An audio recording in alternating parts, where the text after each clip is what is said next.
नमस्कार दोस्तों, ocean network में आपका स्वागत है।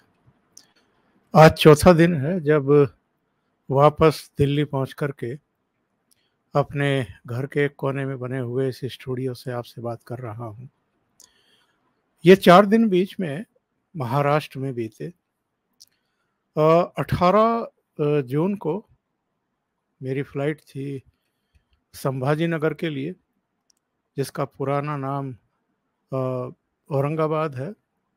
और ये देख करके मुझे थोड़ा सा आश्चर्य हुआ और बहुत सारे लोगों ने मेरे एक वीडियो पर टिप्पणी भी की और नाराज़गी जाहिर की कि आप संभाजी नगर को औरंगाबाद क्यों कह रहे हैं। लेकिन जब एयरपोर्ट पर लैंड किया विमान, तो सामने औरंगाबाद एयरपोर्ट ही लिखा हुआ है। आप जिस तरफ जाइए एयरपोर्ट पर हर तरफ अभी भी औरंगाबाद लिखा हुआ है।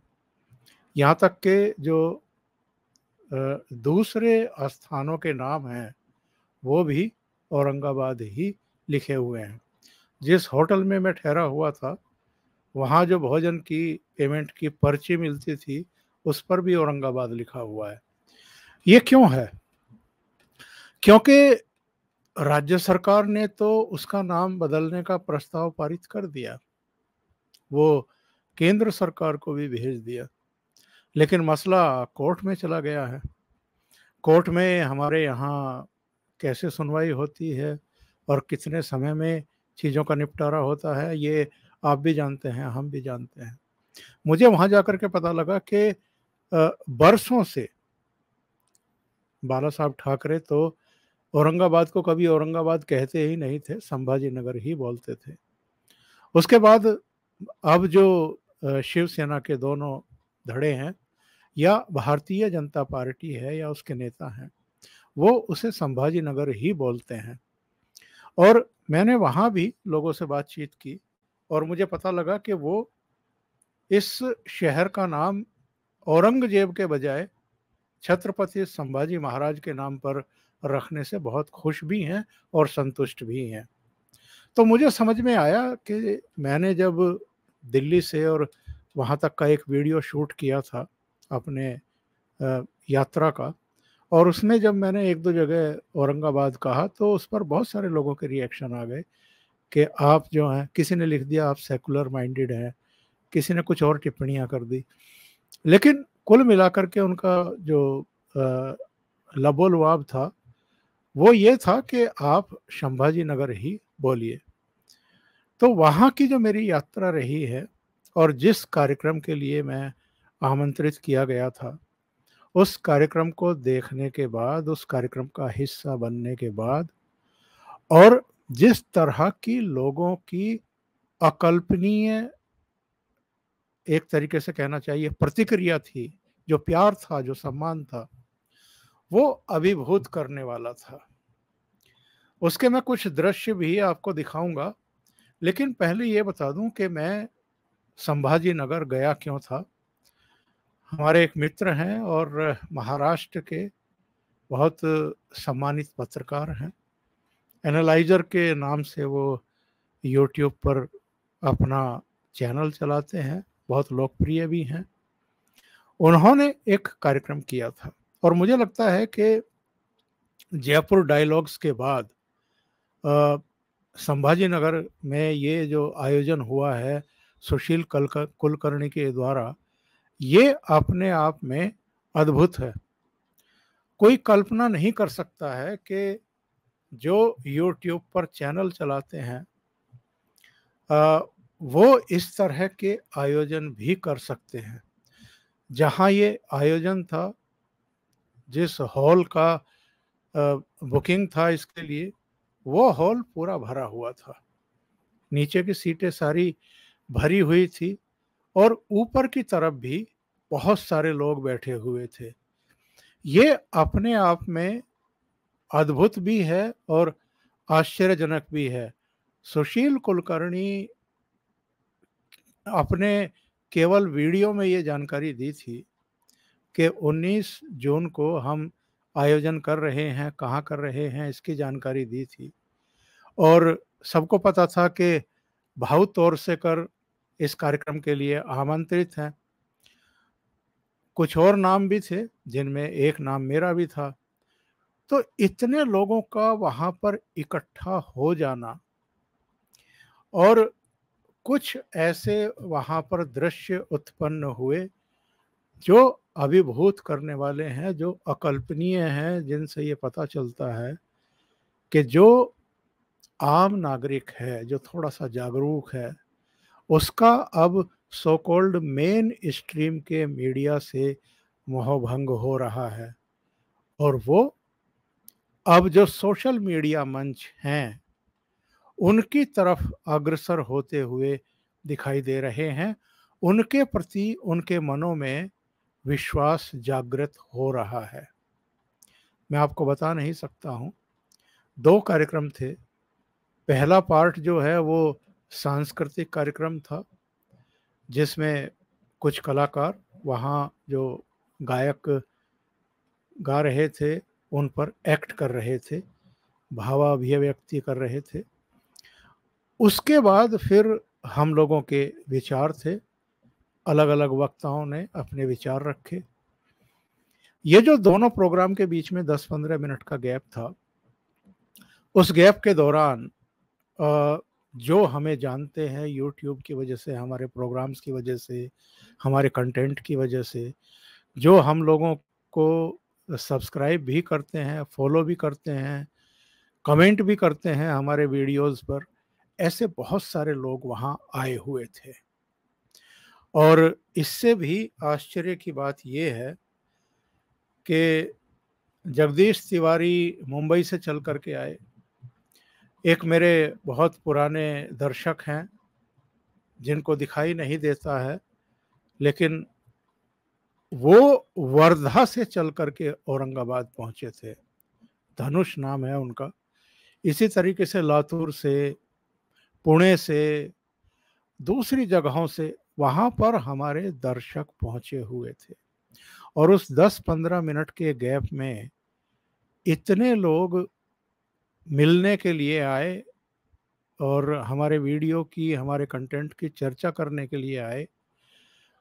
उनमें से कम 60-70 लोगों ने सेल्फी ली।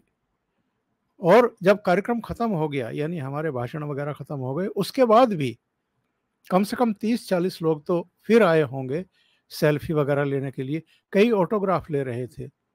तो हम लोगों को थोड़ा सा, हम इससे पहले का अनुभव जयपुर डायलॉग्स का था, जब संजय दीक्षित ने हमें बुलाया था। भाऊ भी गए थे उस प्रोग्राम में। वहाँ पर भी बहुत सारे दर्शक ऐसे थे जो हमारे साथ सेल्फी ले रहे थे या हमसे बातचीत कर रहे थे, बता रहे थे हमारे कंटेंट के बारे में, हमारे प्रयासों के बारे में, प्रशंसा कर रहे थे। लेकिन औरंगाबाद का, संभाजी नगर का जो एक्सपीरियंस था ये एकदम अलग था। यहाँ जिस तरह का प्यार, जिस तरह का सम्मान, जिस तरह का विश्वास, एक तरीके का अनुराग और समर्पण देखने को मिला दर्शकों का, वो अपने आप में अद्भुत था।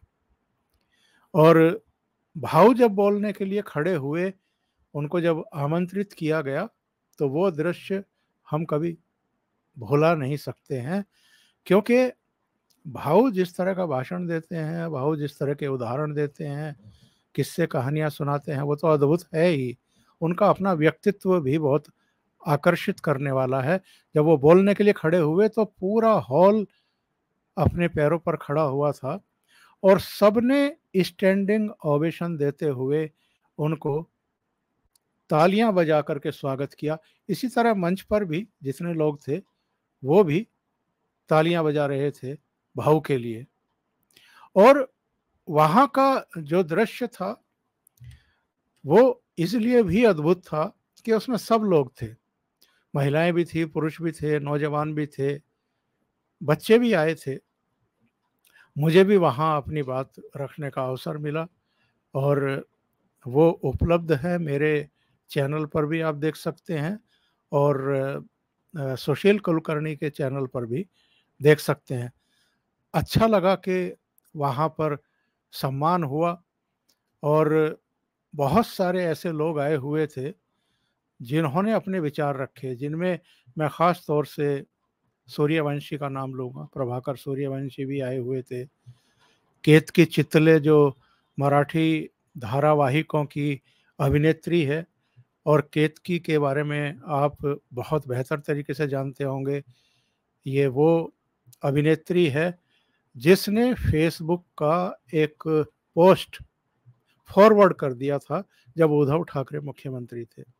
वो पोस्ट शरद पवार के बारे में था, और जिसने लिखा था उसके खिलाफ तो कार्रवाई हुई कि नहीं हुई, पर केतकी चितले को गिरफ्तार कर लिया गया और केतकी को 40 दिन तक जेल में रहना पड़ा था।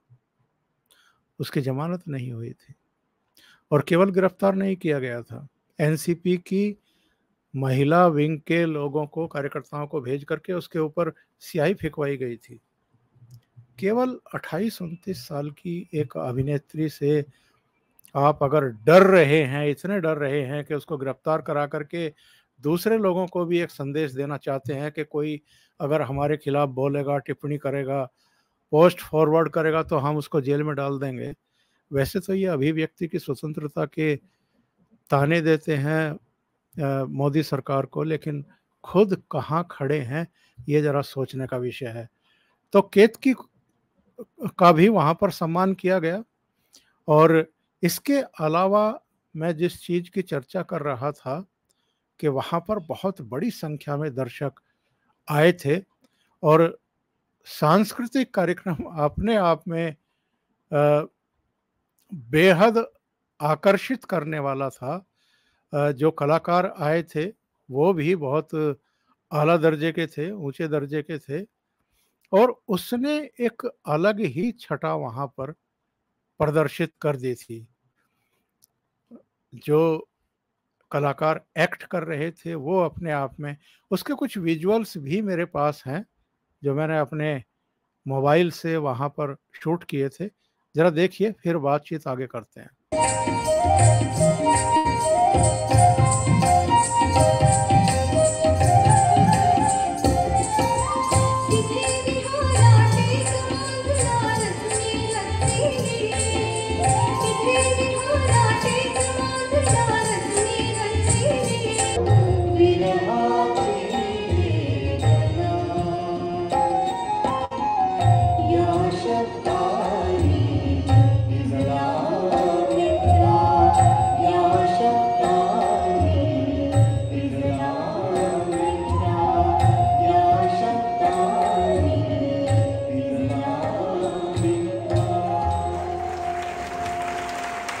सगळ्यांचे धन्यवाद। ये एक अद्भुत आयोजन इसलिए भी मैं कहूँगा कि इससे हम लोगों को संदेश क्या मिला है। यानी जो लोग वहाँ गए थे, मैं या भाऊ खुद जो इसके आयोजक थे, सुशील कुलकर्णी या प्रभाकर सूर्यवंशी जो मुंबई से आए थे, कुछ और मित्रों को आना था, नहीं आ पाए, लेकिन वहाँ जितने आए उनको संदेश क्या मिला। और इस कार्यक्रम के बाद मेरी भाऊ तोरसेकर से भी बातचीत हो रही थी, सुशील कुलकर्णी से भी बातचीत हो रही थी, और हम लोगों ने ये महसूस किया कि जो जागरूक नागरिक हैं उनका मन किस तरीके से बदल रहा है, और ये जो सो कॉल्ड मेन स्ट्रीम का मीडिया है, विजुअल मीडिया, इसकी जिस तरह की प्रस्तुतियां होती हैं, जिस तरीके से ड्रामेटिक अंदाज में सनसनीखेज तरीके से चीज़ों को ये गढ़ते हैं, और उस पर ऐसे ऐसे वक्ताओं को बुला लेते हैं जिनको विषयों की समझ भी नहीं होती है, और जिस तरीके से वो आपस में स्टूडियो में बैठ कर के भिड़ते हैं और लड़ते हैं, कई बार तो हमें पता लगता है कि जो इनके एडिटर होते हैं वो खुद यही दृश्य उत्पन्न करना चाहते हैं, यानी आपस में स्टूडियो में भिड़ जाने के, ताकि उनकी टीआरपी बढ़ जाए। तो इससे लोगों का एक्चुअल में मोहभंग होता जा रहा है। हम लोगों ने, चाहे सुशील कुलकर्णी हों, भाऊ तोरसेकर हों, मैं हूँ, दूसरे लोग हैं, जयपुर डायलॉग्स वगैरह, इन सब ने जो अपने चैनल हैं वो क्यों शुरू किए थे?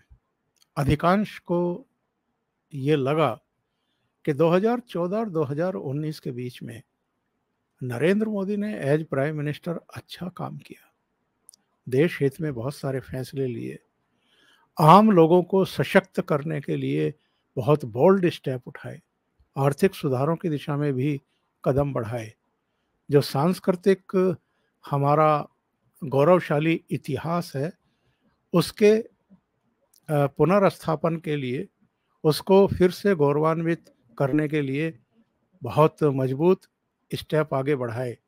इसके बावजूद जो वो इकोसिस्टम है जिसके तहत आपके वामपंथियों की पूरी जमात है, पूरी टोली है, कांग्रेसी हैं, कुछ भारत विरोधी ताकतें भारत के भीतर भी हैं, भारत के बाहर भी हैं। उन 5 सालों के अच्छे काम के बावजूद 2019 आते आते, चुनाव आते आते, इन लोगों ने जिस तरह का एक परसेप्शन बनाने की कोशिश की और बदनामी करने की कोशिश की उस सरकार की और मोदी की, उसके बाद ये फैसला लिया हम लोगों ने कि इसको काउंटर किया जाना बहुत ज़रूरी है। पैसा कमाना मकसद नहीं था, काउंटर करना बहुत ज़रूरी है, ये एक हेतु था। और जब हम लोगों ने अपने चैनल शुरू किया, उसका कंटेंट शुरू किया, सही को सही और गलत को गलत कहना शुरू किया, तो उसके बाद वो कहते हैं ना कि मैं एकला ही चला था, जानिबे मंजिल, कारवां बढ़ता गया और लोग जुड़ते गए। तो वैसा ही कुछ हुआ। आपको जानकर के खुशी भी होगी और बहुत सारे लोगों को आश्चर्य भी होगा। 2019 के आसपास मेरा मेन चैनल शुरू हुआ था, ओशियन नेटवर्क, और आज उसके 4,15,000 के आसपास सब्सक्राइबर हैं। जो दूसरा बैकअप चैनल मैंने शुरू किया था, ओमकार चौधरी शो के नाम से, उसके 1,56,000 से ज़्यादा इस समय सब्सक्राइबर हैं।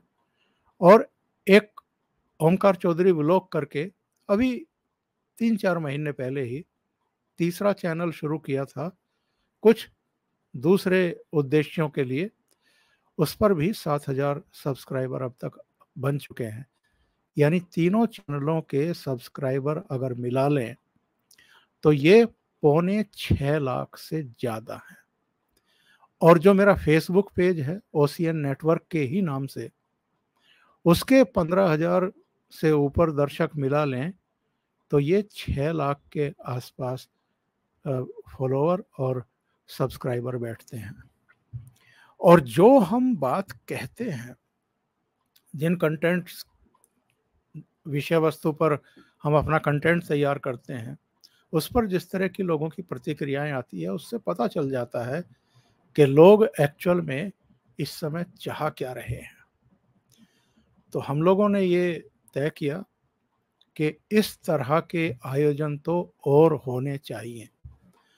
जहाँ जहाँ भी सोशल मीडिया मंचों से जुड़े हुए लोग हैं या जो जुड़ने के इच्छुक हैं, जो इस तरह का कंटेंट वाकई पसंद कर रहे हैं और हमें सपोर्ट भी कर रहे हैं, ऐसे लोगों को और जोड़ने की ज़रूरत है।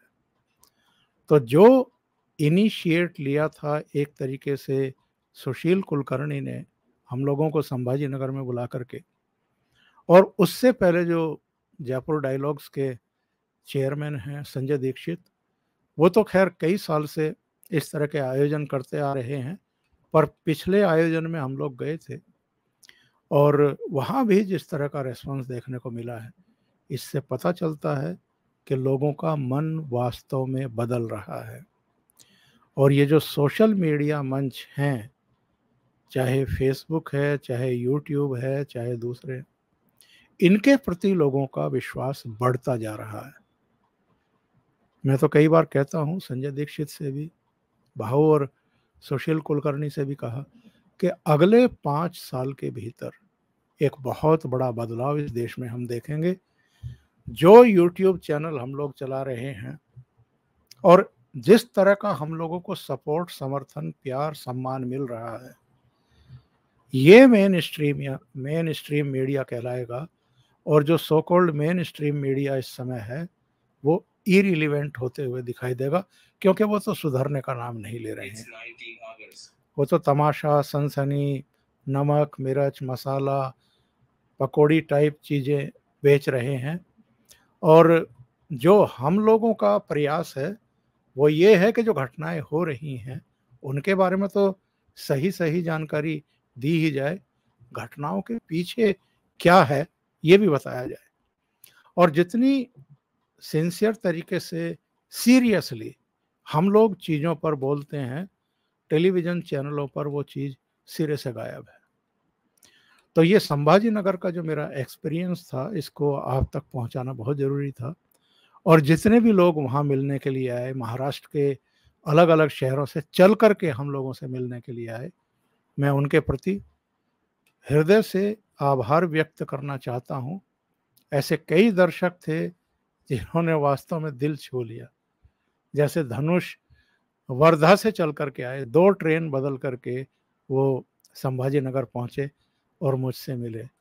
संभाजी नगर में ही रहते हैं प्रणीत गुप्ता, वो देख नहीं सकते हैं। वो वहाँ पर प्रोग्राम में भी पहुँचे और फिर उन्होंने मुझे अपने घर पर भी आमंत्रित किया।